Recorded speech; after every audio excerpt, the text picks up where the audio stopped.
Assalamualaikum warahmatullahi wabarakatuh.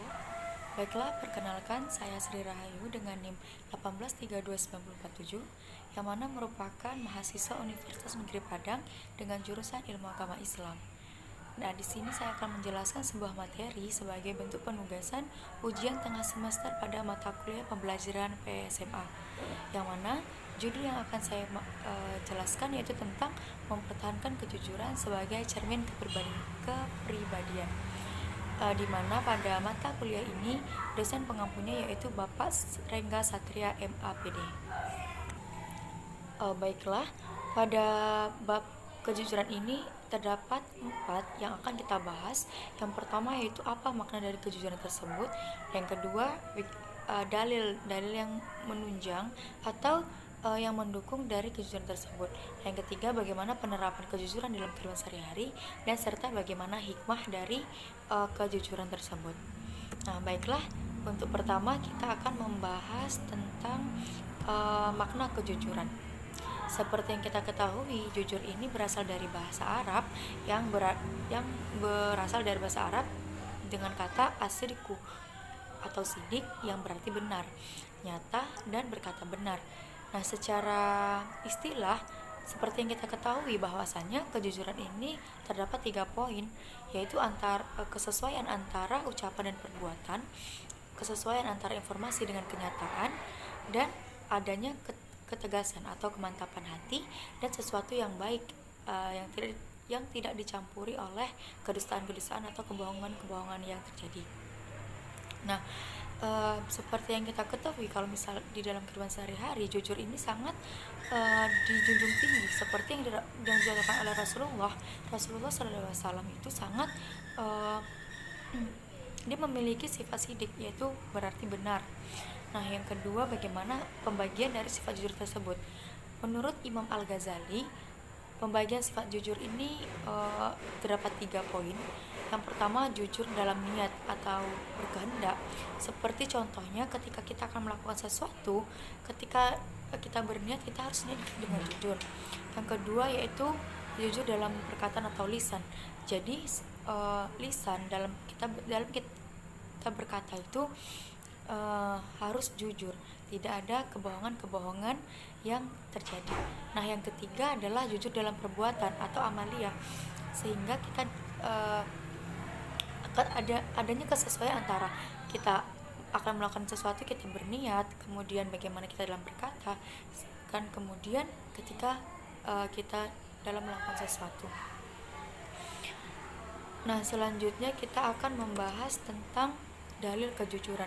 Nah, dalil kejujuran ini terdapat 2 yang diangkat. Yang pertama Al-Maidah ayat 8 yang berbunyi A'udzubillahi minasyaitonirrajim. Bismillahirrahmanirrahim. Ya ayyuhalladzina amanu kunu qawwamina lillahi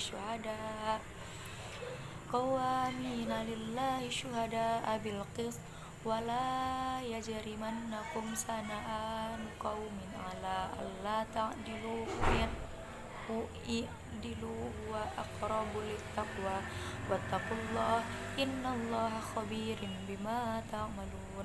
Nah, yang artinya wahai orang-orang yang beriman, jadilah kamu sebagai penegak keadilan karena Allah ketika menjadi saksi dengan adil, dan janganlah kebencianmu terhadap suatu kaum itu mendorong kamu untuk berlaku tidak adil.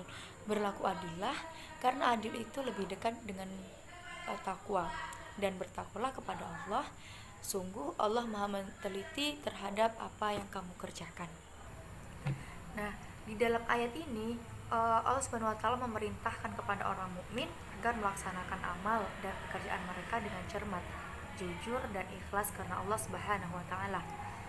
Baik pekerjaan yang berkalian dengan urusan agama maupun pekerjaan yang berkalian dengan urusan kehidupan duniawi.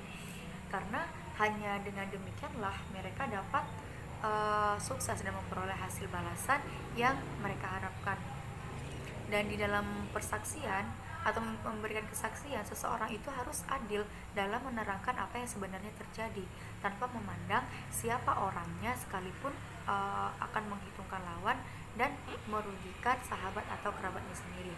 Jadi dapat kita simpulkan di dalam Quran surat Al-Maidah ayat 8 ini, segala sesuatu ketika kita memberikan kesaksian, baik itu kepada keluarga, kepada kerabat, serta sahabat, kita harus jujur.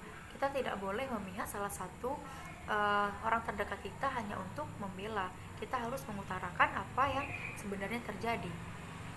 Nah, selanjutnya kita akan membahas tentang surat Al-Taubah ayat 119 yang berbunyi, A'udzubillahi minasyaitonirrajim. Bismillahirrahmanirrahim. Ya ayyuhalladzina amanu taqullaha kunu ma'as-shadiqin. Yang artinya, wahai orang-orang yang beriman, bertakwalah kepada Allah dan bersamalah kamu dengan orang-orang yang benar.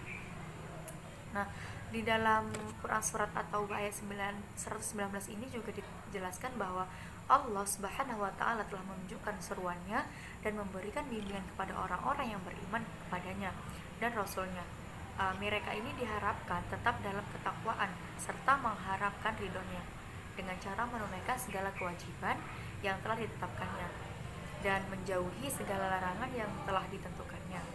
Dan hendaklah senantiasa bersama orang-orang yang benar dan jujur, mengikuti ketakwaan, kebenaran, dan kejujuran mereka. Dan jangan bergabung kepada kaum munafik yang mana selalu menutupi kemunafikan mereka dengan kata-kata dan perbuatan bohong, serta ditambah pula dengan sumpah palsu dan alasan-alasan yang tidak benar. Nah, dapat kita ambil contoh di dalam kehidupan sehari-hari ketika seseorang melakukan kesalahan ataupun kebenaran, mereka akan bersumpah. Nah, sumpah ini dijadikan sebagai alasan terkuat bagi mereka. Ketika mereka melakukan kebenaran tetapi tidak ada yang mempercayai kebenaran itu, mereka akan bersumpah bahwasanya mereka benar melakukannya dan tidak melakukan kebohongan. Begitu juga dengan yang menutupi kesalahan, dia mengatasnamakan sumpah ini sebagai alasan terkuat juga, karena dengan sumpah ini secara tidak langsung orang-orang mempercayai apa yang telah dikatakannya. Nah, selanjutnya kita akan membahas tentang hadis terkait dengan kejujuran ini. Hadis dari Abdullah bin Mas'ud radhiyallahu anhu, yang artinya diriwayatkan dari Abdullah bin Mas'ud, Rasulullah SAW bersabda, hendaklah kamu berlaku jujur, karena kejujuran menuntunmu pada kebenaran dan kebenaran menuntunmu ke surga. Dan senantiasa seseorang berlaku jujur dan selalu jujur sehingga dia tercatat di sisi Allah Subhanahu wa taala sebagai orang yang jujur. Dan hindarilah olehmu berlaku dusta, karena kedustaan menuntunmu kepada kejahatan dan kejahatan menuntunmu ke neraka. Dan seseorang senantiasa berlaku dusta dan selalu dusta sehingga dia tercatat di sisi Allah Subhanahu wa taala sebagai pendusta. Hadis riwayat Muslim.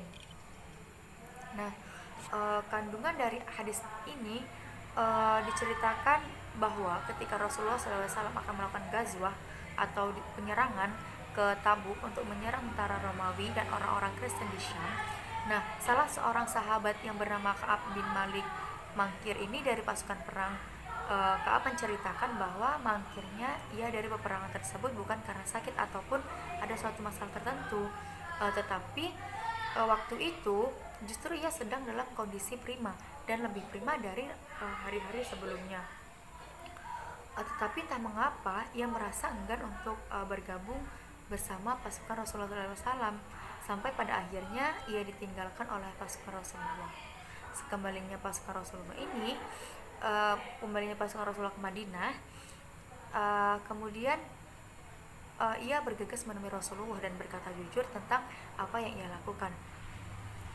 Akhirnya ketika beliau tadi menceritakan yang sebenarnya kepada Rasulullah ini menjadi murka. Begitu pula dengan sahabat-sahabat yang lainnya, ia dikucilkan, bahkan diperlakukan seperti orang yang bukan orang Islam. Nah, pada saat itu Rasulullah memerintahkan untuk berpisah dengan istrinya. Setelah 50 hari berselang, turunlah wahyu kepada Rasulullah yang menjelaskan bahwa Allah Subhanahu wa taala telah menerima taubat Ka'ab dan dua orang lainnya. Allah Subhanahu wa taala ini benar-benar telah menerima taubat Nabi orang-orang Muhajirin dan Ansor yang mengikutinya dalam saat-saat sulit, sehingga hingga saat itu hati sebagian mereka bermasalah. Kemudian Allah menerima taubat mereka dan taubat 3 orang yang bangkit dari jihad sampai-sampai mereka merasa sumpah dan menderita. Nah, sesungguhnya Allah Subhanahu wa taala ini Maha Pengasih dan Penyayang. Ketika ia diberi kabar gembira bahwa Allah Subhanahu wa taala telah menerima taubatnya dan Rasulullah telah memaafkan Ka'ab berkata, demi Allah, tidak ada nikmat terbesar dari Allah Subhanahu wa taala setelah nikmat hidayah Islam, setelah kejujuranku kepada Rasulullah dan ketidakbohonganku kepada beliau, sehingga saya tidak binasa seperti orang yang dusta. Sesungguhnya Allah Subhanahu wa taala berkata tentang mereka yang berdusta dengan seburuk-buruk perkataan. Nah, selanjutnya yaitu penerapan kejujuran. Nah, penerapan kejujuran ini dalam kehidupan sehari-hari bisa kita contohkan seperti contohnya meminta izin atau berpamitan kepada orang tua ketika ingin pergi. Nah, yang kedua, jangan berkehendak untuk meminta sesuatu yang di luar kemampuan orang tua. Yang ketiga, mengembalikan sisa uang belanja yang diamankan kepada kita, melaporkan prestasi hasil belajar, tidak meminta jawaban kepada teman ketika ujian, mengatakan sejujurnya, mengembalikan barang yang dipinjam, memenuhi undangan orang lain, tidak menjadikan sesuatu yang kita tidak tahu kepastiannya, kemudian membayar sesuatu yang sesuai dengan harga yang telah disepakati. Nah, selanjutnya kita akan bahas tentang hikmah kejujuran. Nah, dalam kehidupan sehari-hari, kejujuran ini banyak sekali memberikan kita hikmah dalam sepertinya kita mudah mendapatkan kepercayaan orang lain. Ketika kita jujur, orang lain mudah akan percaya kepada diri kita.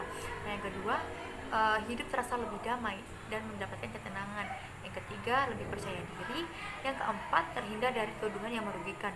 Nah, yang kelima, memiliki banyak teman. Dan yang keenam, mendapatkan banyak pahala.